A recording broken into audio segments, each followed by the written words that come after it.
In this week's episode, she wants full-figured women to feel great about themselves. But first, it was meant to be a simple defense mechanism. Now it brings him global recognition.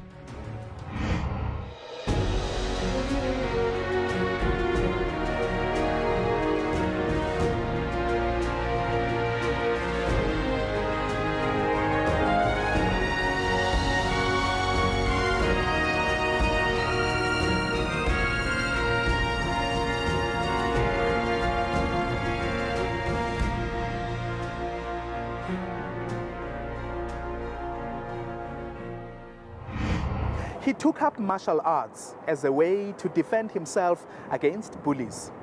Soke Saeed loved it so much that he traveled to the US and Japan to train with the best in the game. When he came back home, he attracted prominent figures like Winnie Madikizela Mandela and Tim Modise to his gyms. Today, Soke uses martial arts to help professionals achieve excellence in their careers.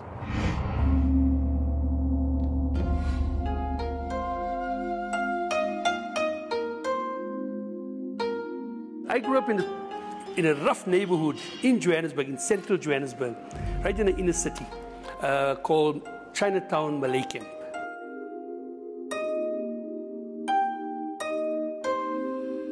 And you needed to know how to fight. If you didn't know how to fight, you always got a black eye or a bleeding lip or something, you know. In the 1960s, when martial arts classes first came to Chinatown, Soke Saeed decided to start attending. I loved that karate class so much, I never missed a single class after that. After matric, he went to a teaching college before making his way to the United States to learn martial arts. It gave me a chance to really train with the world's best guys. Train with the top guys. Giants that you had to fight against, you know, I mean, African-American guys, all 6'6", 6'4", you know, big guys. And those that were small were just amazing, you know, their karate was just remarkable. In the early 1970s, he moved on to Japan, where he really wanted to be. He met the Grand Master and began to understand the discipline that came with karate. You cannot be 1 minute late entering that dojo floor, you'll be killed. You'll be beaten to bits.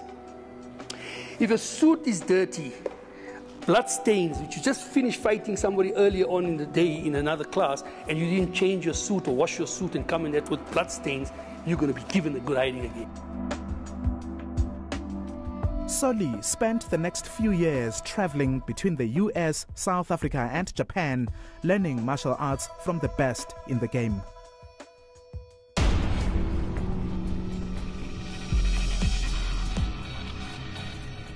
At the same time, his home country was in turmoil.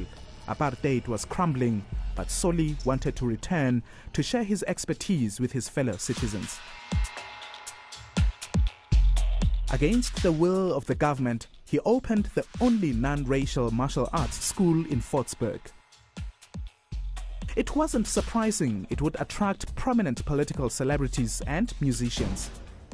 I had all this amazing imported equipment, you know, I was teaching scientific fitness training. This art taught people confidence, raised their self-esteem, gave people their worth, you know, made people feel they're worthy people. The venue became special and brought clashing political factions together. I got people from all walks of life. I even had people from the then National Party, white guys that came to my gym, you know, to train. But the government became increasingly wary. Inevitably, Soke was picked up by the police to give information about freedom fighters who were attending. Going to John Foster Square was always a scary thing. I mean, you didn't know whether you'll ever come out of their life, you know. So anyway, I went there and they interrogated me for like 4 or 5 hours, hot lights on my face, ask me questions. I said, I don't know these guys. Despite continued harassment, Soke kept on going and established himself in the fitness space. Over the years, his organization grew and branched out to several parts of South Africa, offering wellness, fitness and rehabilitation programs. I opened up 2 in Soweto, opened up in Azadville, Roodepoort, opened up in Vereniging, Lenasia, you know, Central Town at the Methodist Church. We've got some lovely program running at the Methodist Church in town, you know. We've opened up all over now. I've got branches in Durban, Cape Town. Many South Africans are up in arms about the increasing rates of crimes, with murder rates going up and younger... South African radio giant Tim Modise is among Sole's students. One incident that I recall was in 1994, just before the debate of de Klerk and Nelson Mandela. I was one of the panelists there to do the interview. And as much as I was honored, I was definitely extremely nervous about the prospect of facing over 800 million viewers around the world. So I did not know what to do or how to calm myself down. So I spoke with Soke. So I gave him a mantra. I said, breathe in. As you breathe in, say, I am. As you breathe out, say, relax. Breathe in, I am. Relaxed. And as long as it takes you to say the word relaxed, as long as it takes you to breathe out, say the word relaxed. And let it just go and dissolve into thin air. Soke is the pioneer of martial arts in South Africa and travels the world.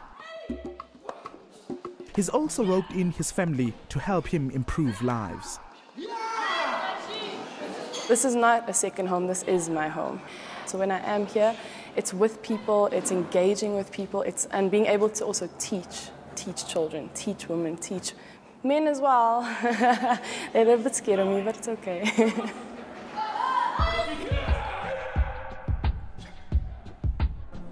I've worked with people that had, you know, no legs, people that have had, they were semi-blind, you know, that had visual, you know, challenges. And today they're successful business people, you know, they're doing well. You know, when I see them, it's amazing. In 2006, Soke was inducted into the World Multi-Martial Arts Hall of Fame in the US. He was also honored with a professorship in sports medicine. Still to come, Omatema wants full-figured women to look good.